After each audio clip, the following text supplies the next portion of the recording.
ਸਤਿ ਸ਼੍ਰੀ ਅਕਾਲ। ਤੁਸੀਂ ਜੁੜੇ ਹੋਏ ਹੋ ਪੰਜਾਬੀ ਰੇਡੀਓ ਯੂਐਸਏ ਦੇ ਨਾਲ ਤੇ ਮੈਂ ਹਾਂ ਪ੍ਰਵੀਨ ਸ਼ਰਮਾ ਲੈ ਕੇ ਹਾਜ਼ਰ ਹਾਂ ਪ੍ਰੋਗਰਾਮ ਖਬਰ ਤੇ ਨਜ਼ਰ ਪ੍ਰੋਗਰਾਮ ਦੇ ਵਿੱਚ ਕਈ ਅਹਿਮ ਤੇ ਕਈ ਖਾਸ ਖਬਰਾਂ ਨੂੰ ਲੈ ਕੇ ਚਰਚਾ ਕਰਨ ਦੇ ਲਈ ਜੁੜ ਚੁੱਕੇ ਨੇ ਪੰਜਾਬ ਤੋਂ ਪੱਤਰਕਾਰ ਦੀਪਕ ਸ਼ਰਮਾ ਚਨਾਰਥਲ ਜੀ।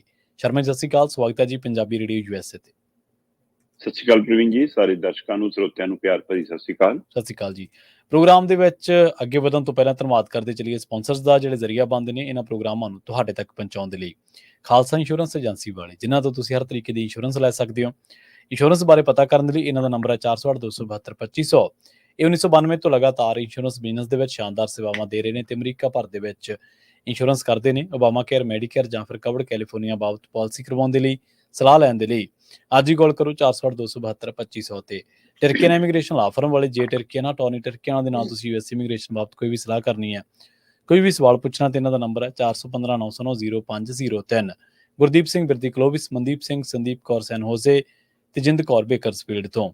ਇਹਨਾਂ ਸਾਰੇ ਹੀ ਸਪਾਂਸਰਸ ਦਾ ਬਹੁਤ ਬਹੁਤ ਧੰਨਵਾਦ। ਤੇ ਜੇਕਰ ਤੁਸੀਂ ਵੀ ਪੰਜਾਬੀ ਰੇਡੀਓ ਯੂਐਸਏ ਦੇ ਇਹਨਾਂ ਪ੍ਰੋਗਰਾਮਾਂ ਨੂੰ ਸਪਾਂਸਰ ਕਰਨਾ ਚਾਹੁੰਦੇ ਹੋ ਤਾਂ ਸਟੂਡੀਓ ਦਾ ਨੰਬਰ ਹੈ 408-272-5200। ਅੱਜ ਦਾ ਖਬਰ ਤੇ ਨਜ਼ਰ ਪ੍ਰੋਗਰਾਮ ਸਾਲ 2024 ਦੀ 24 ਅਕਤੂਬਰ ਦਾ ਪ੍ਰੋਗਰਾਮ ਹੈ ਤੇ ਦਿਨ ਅੱਜ ਵੀਰਵਾਰ ਹੈ। ਖਬਰਾਂ ਦੀ ਸ਼ੁਰੂਆਤ ਕਰੀਏ ਸ਼ਰਮਾ ਜੀ ਆਪਾਂ ਸ਼੍ਰੋਮਣੀ ਅਕਾਲੀ ਦਲ ਬਾਦਲ ਤੋਂ। ਕਹਿੰਦੇ ਮੋਰਚਿਆਂ 'ਚ ਜੂਝਣ ਵਾਲਾ ਅਕਾਲੀ ਦਲ ਮੈਦਾਨ ਛੱਡ ਕੇ ਫਰਾਰ ਹੋ ਗਿਆ ਜੀ। ਪ੍ਰਵੀਨ ਜੀ, ਜਦੋਂ ਜਲੰਧਰ ਦੀ ਜਿਮਨੀ ਚੋਣ ਸੀ ਨਾ ਜੀ, ਜਲੰਧਰ ਦੀ ਜਿਮਨੀ ਚੋਣ ਦੇ ਵਿੱਚ ਉਸ ਦਿਨ ਸ਼੍ਰੋਮਣੀ ਅਕਾਲੀ ਦਲ ਬਾਦਲ ਧੜੇ ਨੇ ਜੀ ਤੱਕੜੀ ਚੋਣ ਨਿਸ਼ਾਨ ਵਾਲੇ ਦੀ ਬਜਾਏ ਬਹੁਜਨ ਸਮਾਜ ਪਾਰਟੀ ਦੇ ਉਮੀਦਵਾਰ ਹਾਥੀ ਨਾਲ ਜਾਣਾ ਮਨਜ਼ੂਰ ਕੀਤਾ ਸੀ। ਉਸੇ ਦਿਨ ਇਹਨਾਂ ਦਾ ਪਤਾ ਲੱਗ ਗਿਆ ਸੀ ਕਿ ਹੁਣ ਇਹ ਮੈਦਾਨ 'ਚ ਖੜਨ ਜੋਗੇ ਨਹੀਂ ਰਹੇ। ਜੀ, ਜਿਹੜੇ ਆਪਣੇ ਚੋਣ ਨਿਸ਼ਾਨ ਦੇ ਨਾਲ ਨਹੀਂ ਖੜ ਸਕਦੇ ਸੀ, ਹੈਨਾ, ਇਹਦਾ ਮਤਲਬ ਪੰਜਾਬ ਦੇ ਮੈਦਾਨ 'ਚੋਂ ਭੱਜਣ ਨੂੰ ਕਾਹਲੀ ਸੀ। ਪਰ ਉਸ ਦਿਨ ਤੇ ਅੱਜ ਦੇ ਦਿਨ ਦੇ ਵਿੱਚ ਸਥਿਤੀ ਇਹ ਫਰਕ ਸੀ ਕਿ ਹੁਣ ਸ਼੍ਰੋਮਣੀ ਅਕਾਲੀ ਦਲ ਦੇ ਪ੍ਰਧਾਨ ਨੂੰ ਤਨਖਾਹੀਆ ਕਰਾਰ ਦਿੱਤਾ ਹੋਇਆ ਸੀ।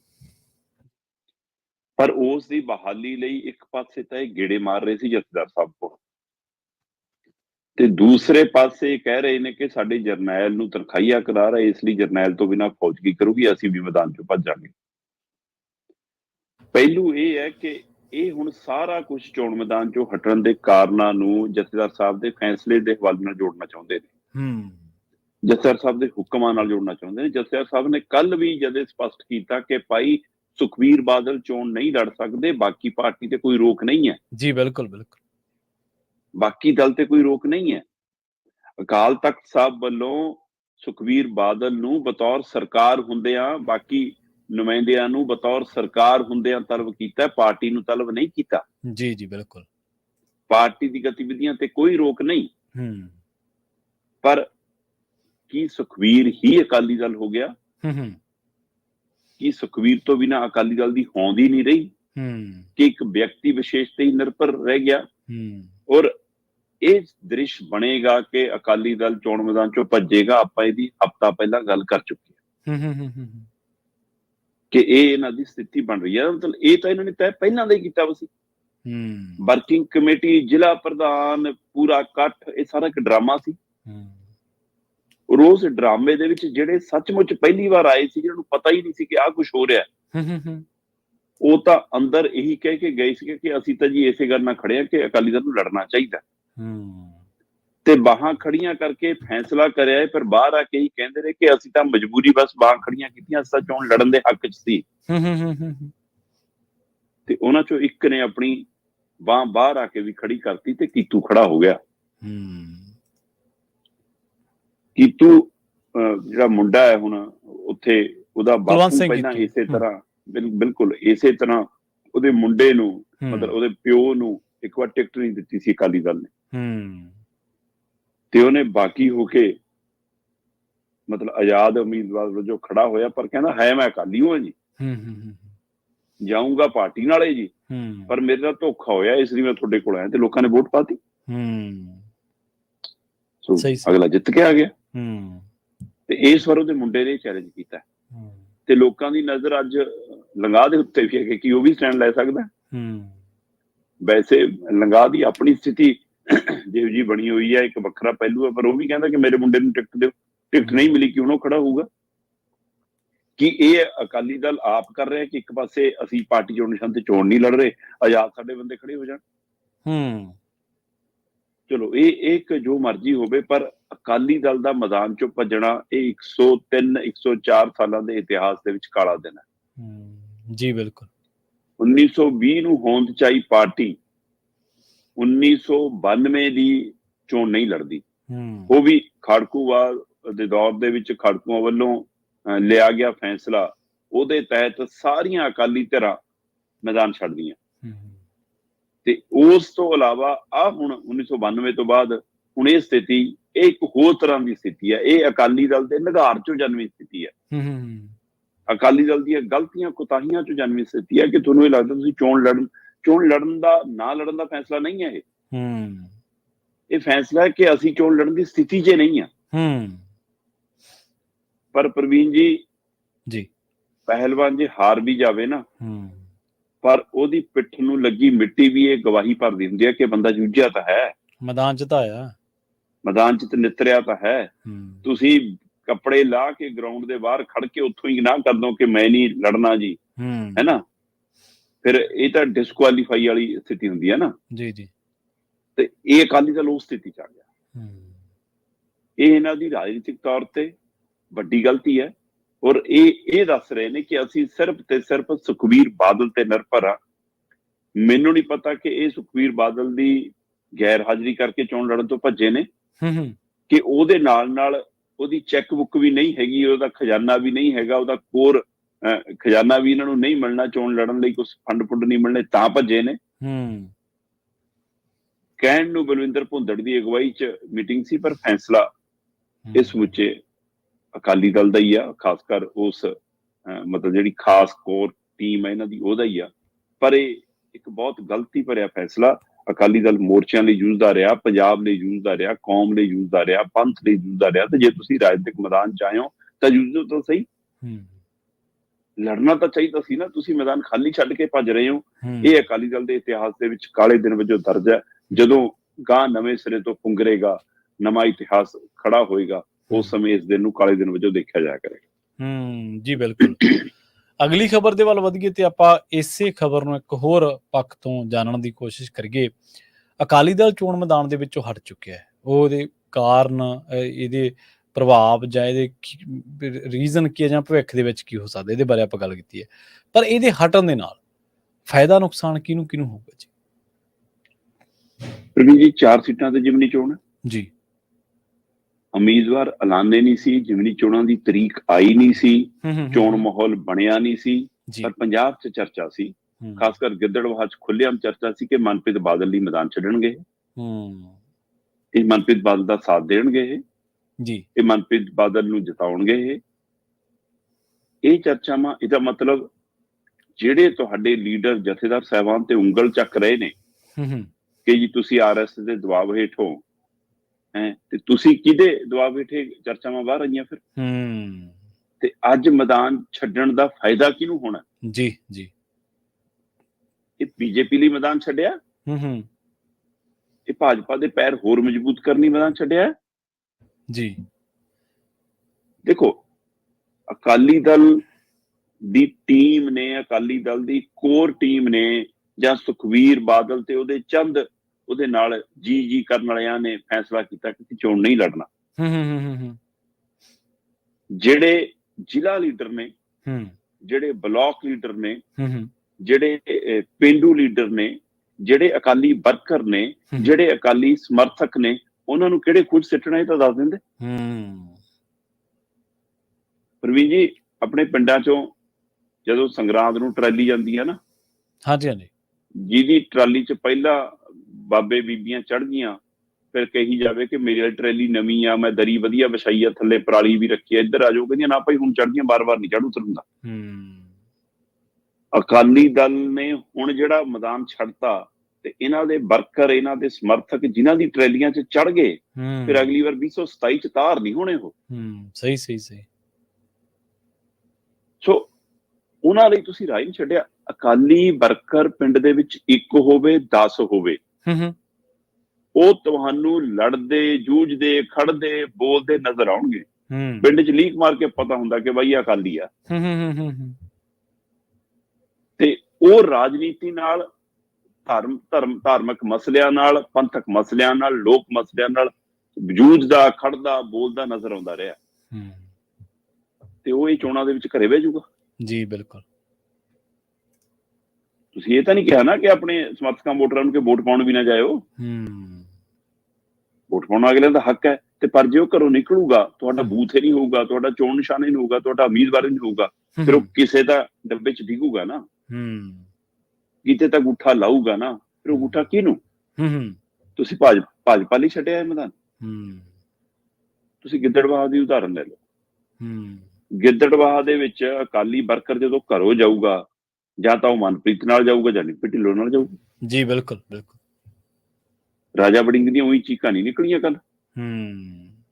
ਅਮਰਤਾ ਵੜਿੰਗ ਉਹੀ ਨਹੀਂ ਤੜਫੀ, ਮੇਰੀ ਸਿਮਰਨਜੀਤ ਭੈਣ, ਹਰਸਿਮਰਤ ਭੈਣ ਮੇਰੀ, ਹੈ ਨਾ। ਸੋ ਇਹ ਸਾਰਾ ਉਹਦੇ ਵਿੱਚੋਂ ਹੀ ਹੈ। ਉਹ ਤਾਂ ਅਕਾਲੀਆਂ ਨੂੰ ਲਪੇਟਦਾ ਜਥੇਦਾਰ ਸਾਹਿਬ ਤੇ ਉਂਗਲ ਖੜੀ ਕਰ ਗਿਆ ਸੀ, ਤੇ ਜਥੇਦਾਰ ਸਾਹਿਬ ਹੋਰਾਂ ਨੇ ਜਦੇ ਕਹਿਤਾ ਕਿ ਰਾਜਾ ਵੜਿੰਗ ਜਾਂ ਤਾਂ ਚੁੱਪ ਕਰਕੇ ਮਾਫੀ ਮੰਗ ਲੈ, ਨਹੀਂ ਫਿਰ ਆ ਜਾ ਤੇ ਤੇਰਾ ਵੀ ਬਾਈਕਾਟ ਦਾ ਐਲਾਨ ਕਰਦੇ, ਤੇਰੀ ਵੀ ਕਾਰਵਾਈ ਪਾਉਣੀ। ਤੇ ਉਹਨੇ ਤੁਰੰਤ ਮਾਫੀ ਮੰਗੀ। ਦਿੱਲੀ ਤੱਕ ਕਾਂਗਰਸ ਹਿੱਲ ਗਈ ਸੀ ਕੱਲ ਜਥੇਦਾਰ ਸਾਹਿਬ ਦੀ ਉਸ ਚਿੱਠੀ ਨਾਲ, ਉੱਥੋਂ ਤੱਕ ਤਾਰਾਂ ਖੜਕੀਆਂ ਜੀ, ਤੇ ਰਾਜਾ ਵੜਿੰਗ ਨੇ ਤੁਰੰਤ ਮਾਫੀ ਮੰਗੀ।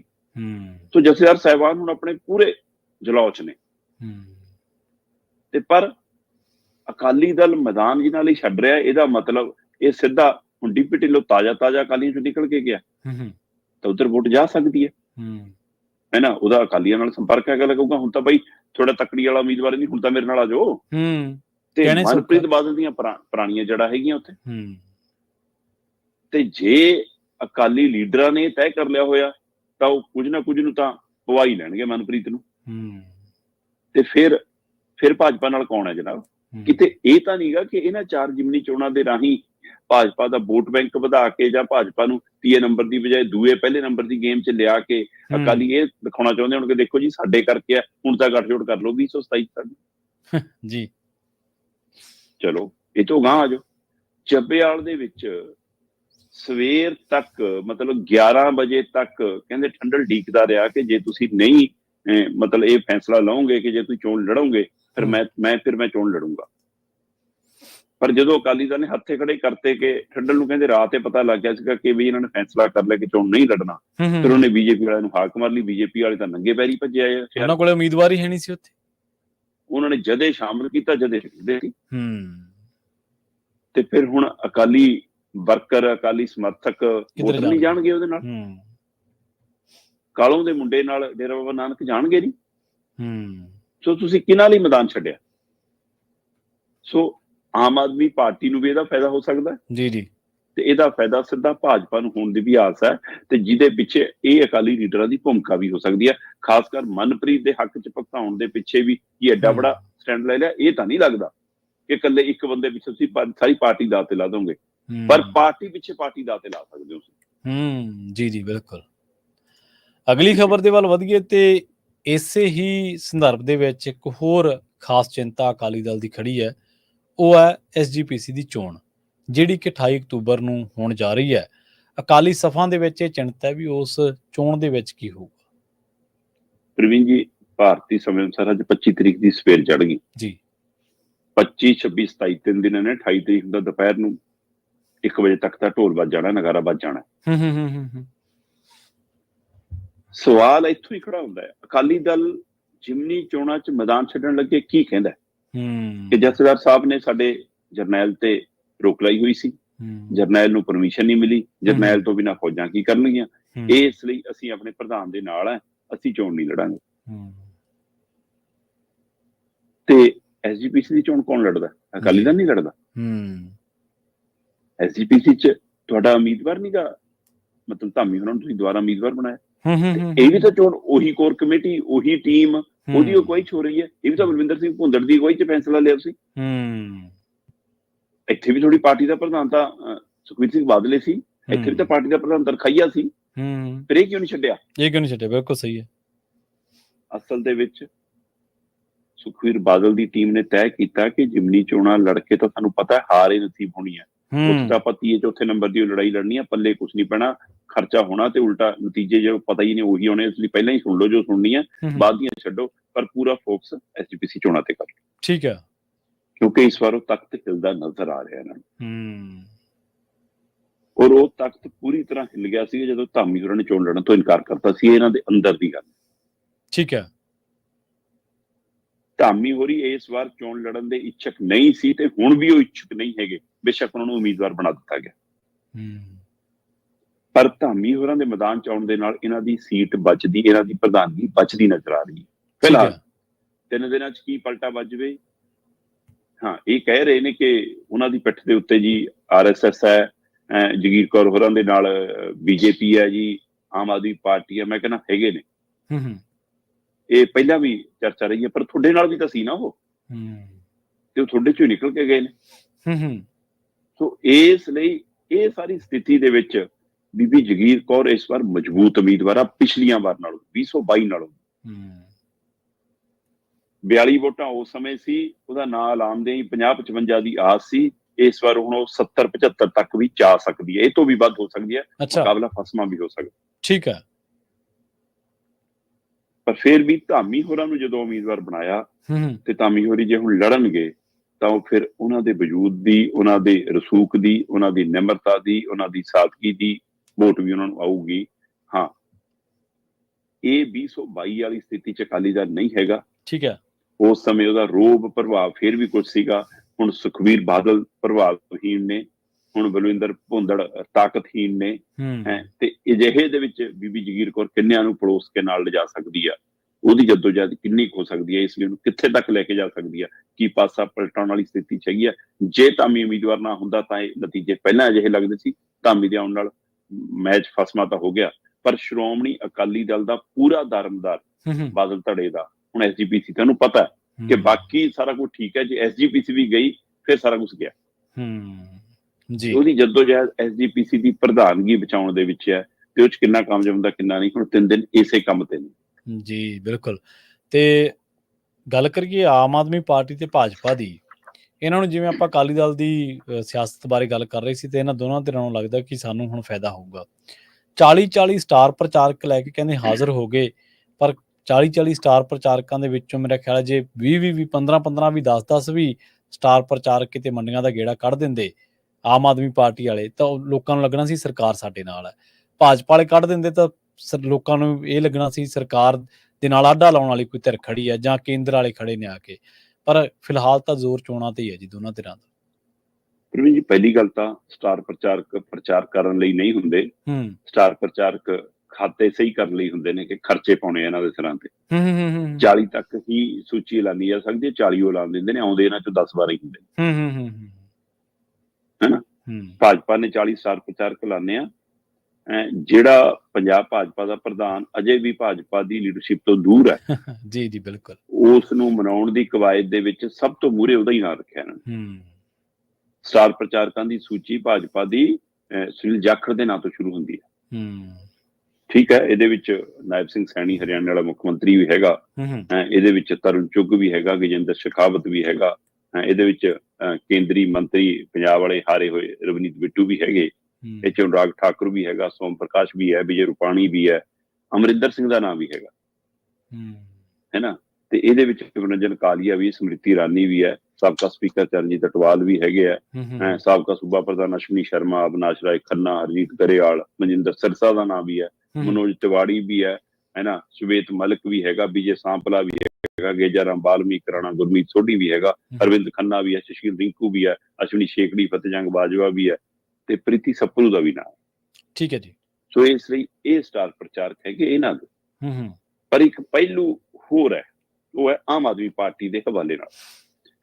ਆਮ ਆਦਮੀ ਪਾਰਟੀ ਨੇ ਸਟਾਰ ਪ੍ਰਚਾਰਕਾਂ ਦੀ 40 ਦੀ ਸੂਚੀ ਐਲਾਨੀ ਹੈ, ਪਰ ਉਹਦੇ ਵਿੱਚ ਸਭ ਤੋਂ ਪਹਿਲਾ ਨਾਮ ਅਰਵਿੰਦ ਕੇਜਰੀਵਾਲ ਦਾ ਜੀ।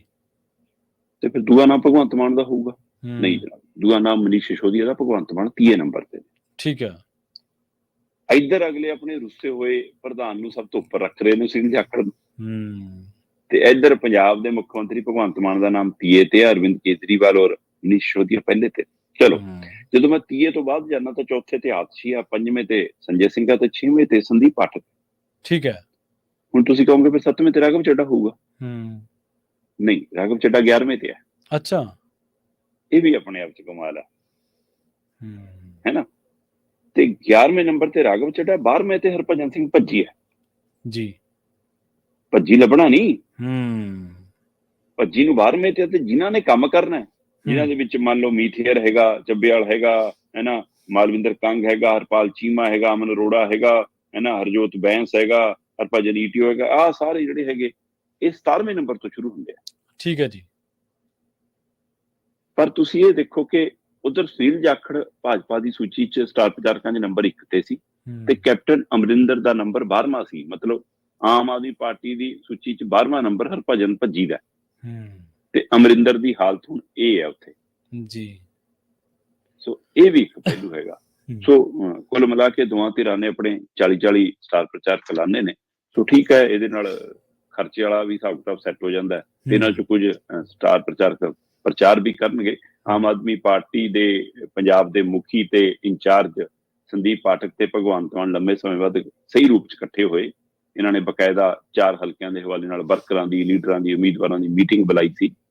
ਉਸ ਮੀਟਿੰਗ 'ਚ ਕਿਹਾ ਕਿ ਚਿੰਤਾ ਨਾ ਕਰੋ, ਕੇਜਰੀਵਾਲ ਜੀ ਵੀ ਆਉਣਗੇ, ਅਸੀਂ ਵੀ ਆਵਾਂਗੇ, ਸਾਰਾ ਠੀਕ ਹੈ, ਆਪਣੇ 2.5 ਸਾਲ ਦੇ ਕੰਮਾਂ ਦੇ ਹਵਾਲੇ ਨਾਲ ਆਪਾਂ ਜਿੱਤ ਜਾਣਾ, ਦੁਨੀਆ ਧਿਰਾਂ ਤਾਂ ਲੜਨ ਵਾਲੀ ਸਥਿਤੀ 'ਚ ਨਹੀਂ ਗਿਆ। ਜੋ ਜੋਸ਼ ਭਰਨਾ ਸੀ ਭਰਿਆ ਤੇ ਫਾਰਮੂਲਾ ਇਹ ਬਣਾਇਆ ਕਿ ਹਰ 5 ਪਿੰਡ ਪਿੱਛੇ 1 ਇੰਚਾਰਜ ਲਾਤਾ ਜੀ। ਚਾਰੋਂ ਹਲਕਿਆਂ ਦੇ ਵਿੱਚ 5-5 ਪਿੰਡਾਂ ਪਿੱਛੇ 1 ਇੰਚਾਰਜ ਲਾਤਾ, ਜਿਹੜਾ ਰੋਜ਼ ਸਾਰਾ ਚਾਰਟ ਬਣਾਊਗਾ, ਰੋਜ਼ ਸਾਰਾ ਕੰਮ ਦੇਖੂਗਾ। ਉਹਦੇ ਅਧੀਨ ਇਹ ਚੋਣ ਹੋਣੀ ਹੈ ਤੇ ਇਹ ਚੋਣ ਦਾ ਸਮੁੱਚਾ ਇੰਚਾਰਜ ਸੰਦੀਪ ਪਾਠਕ ਹੈ ਤੇ ਭਗਵੰਤ ਮਾਨ ਦਾ ਕੰਮ ਪ੍ਰਚਾਰ ਕਰਨਾ ਹੈ। ਸੋ ਹੁਣ ਭਗਵੰਤ ਮਾਨ ਕਿੱਥੇ ਤੱਕ ਸੀਮਤ ਹੁੰਦੇ ਨੇ ਜਾਂ ਕਿੱਥੇ ਤੱਕ ਪਹੁੰਚਦੇ ਨੇ, ਇਹਦੇ ਉੱਤੇ ਵੀ ਨਜ਼ਰ ਹੋਊ। ਝੋਨੇ ਦੀ ਲਿਫਟਿੰਗ ਦਾ ਬਾਰੇ ਗੱਲ ਕਰੀਏ ਜੀ, ਉਹ ਮਾਮਲਾ ਹੁਣ ਹਾਈ ਕੋਰਟ ਪਹੁੰਚ ਗਿਆ ਜੀ। ਪ੍ਰਵੀਨ ਜੀ, ਤੁਸੀਂ ਬਿਲਕੁਲ ਦਰੁਸਤ ਕਹਿ ਰਹੇ ਸੀਗੇ ਕਿ ਪ੍ਰਚਾਰਕਾਂ ਦਾ ਪ੍ਰਚਾਰ ਹੀ ਹੋ ਜਾਂਦਾ ਜੇ ਮੰਡੀਆਂ ਤੱਕ ਪਹੁੰਚ ਜਾਂਦਾ ਤੇ ਪਤਾ ਵੀ ਲੱਗ ਜਾਂਦਾ ਕਿਸ ਭਾਅ ਵਿਕਦੀ ਆ। ਦੱਸ ਦਿੰਦੇ ਲੋਕ ਇਹਨਾਂ ਨੂੰ। ਹਾਂ, ਉਹੀ ਕਹਿੰਦਾ ਕਿਸਾਨ ਤੇ ਉੱਥੇ ਮਜ਼ਦੂਰ ਜਾਂ ਸ਼ੈਲਰ ਵਾਲੇ ਆੜਤੀ ਸਾਰੇ ਦੱਸ ਦਿੰਦੇ ਇਹਨਾਂ ਨੂੰ ਕਿ ਕਿਸ ਭਾਅ ਵਿਕਦੀ ਆ। ਤੇ ਅਜੇ ਵੀ 13 ਨਵੰਬਰ ਨੂੰ 4 ਹਲਕਿਆਂ 'ਚ ਦੱਸ ਸਕਦੇ ਆ, ਹੈ ਨਾ ਜੀ। ਹੁਣ ਮਤਲਬ ਕਿ ਇੱਕ ਪਾਸੇ 28 ਤਰੀਕ ਨੂੰ ਪੰਜਾਬ ਹਰਿਆਣਾ ਹਾਈ ਕੋਰਟ ਵਿੱਚ ਝੋਨੇ ਦੀ ਲਿਫਟਿੰਗ ਨੂੰ ਲੈ ਕੇ ਸੁਣਵਾਈ ਆ ਜੀ ਤੇ 31 ਤਰੀਕ ਤੱਕ ਖਰੀਦ ਦੀ ਸਰਕਾਰੀ ਖਰੀਦ ਦੀ ਤਰੀਕ ਸੀਗੀ। 1 ਅਕਤੂਬਰ ਤੋਂ ਤਰੀਕ ਸ਼ੁਰੂ ਹੋ ਕੇ ਖਰੀਦ ਦੀ ਸਰਕਾਰੀ 31 ਅਕਤੂਬਰ ਤੱਕ ਚੱਲਣੀ ਸੀ, ਪਰ ਅਜੇ ਤੱਕ ਇਹ ਪੈਰਾਂ ਸਿਰੇ ਦੀ ਹੋਈ ਖਰੀਦ ਤੁਹਾਡੀ। ਅਜੇ ਤੱਕ ਇਸੇ ਗੱਲ ਲਈ ਜ਼ੋਰ ਜਮਾਈ ਚੱਲੀ ਜਾਂਦੀ ਹੈ ਕਿ ਝੋਨਾ ਚੱਕ ਲਓ ਜੀ, ਖਰੀਦ ਲਓ ਜੀ। ਬਿਲਕੁਲ, ਹੈ ਨਾ। ਇਹ ਸਾਰੀ ਪ੍ਰਕਿਰਿਆ ਦੇ ਹਵਾਲੇ ਨਾਲ ਉਹ ਮੈਂ ਪੜ੍ਹ ਰਿਹਾ ਸੀਗਾ ਕਿ ਰਿਪੋਰਟ ਤਾਂ ਇਹ ਵੀ ਆ ਰਹੀ ਹੈ ਕਿ ਕੇਂਦਰ ਨੇ ਚੌਲਾਂ ਦੇ ਸੈਂਪਲ ਵੀ ਫੇਲ ਕਰਤੇ ਸਾਡੇ ਦਾ। ਸੋ ਇਹ ਵੀ ਇੱਕ ਪਹਿਲੂ ਹੈਗਾ। ਹੁਣ ਪੰਜਾਬ ਸਰਕਾਰ, ਆਮ ਆਦਮੀ ਪਾਰਟੀ ਇਸ ਨੂੰ ਪ੍ਰਚਾਰ ਦਾ ਮੁੱਦਾ ਵੀ ਬਣਾ ਰਹੀ ਹੈ ਕਿ ਜੀ ਕੇਂਦਰ ਬਦਲਾ ਲੈ ਰਿਹਾ ਕਿਸਾਨ ਅੰਦੋਲਨ ਦਾ, ਜਾਣ ਕੇ ਨਹੀਂ ਚੱਕ ਰਿਹਾ। ਤੇ ਇਧਰ ਭਾਜਪਾ ਕਹਿ ਰਹੀ ਜੀ ਅਸੀਂ ਕੋਸ਼ਿਸ਼ਾਂ ਕਰ ਰਹੇ ਹਾਂ, ਸਾਡੀ ਸਾਰੀ ਕੋਸ਼ਿਸ਼ ਹੈ ਜੀ, ਭਗਵੰਤ ਮਾਨ ਦੀ ਸਰਕਾਰ ਸਾਥ ਨਹੀਂ ਦੇ ਰਹੀ। ਸੋ ਇਹ ਬਲੇਮ ਗੇਮ ਵੀ ਚੱਲ ਰਹੀ ਹੈ। ਇਹ ਚੋਂ ਕਾਂਗਰਸ ਲਾਹਾ ਲੈਣ ਦੀ ਕੋਸ਼ਿਸ਼ ਕਰੂਗੀ। ਉਹ ਕਹੂ ਜੀ ਸਾਡੇ ਟਾਈਮ ਮੰਡੀ ਵਧੀਆ ਚੱਲਦੀ ਸੀ ਤਾਂ 2 ਤਰ੍ਹਾਂ ਨਲਾਇਕ ਨੇ। ਸੋ ਉਹਨੇ ਆਪਣੀ ਤਰ੍ਹਾਂ ਦੀ ਰਾਜਨੀਤੀ ਕਰਨੀ ਹੈ।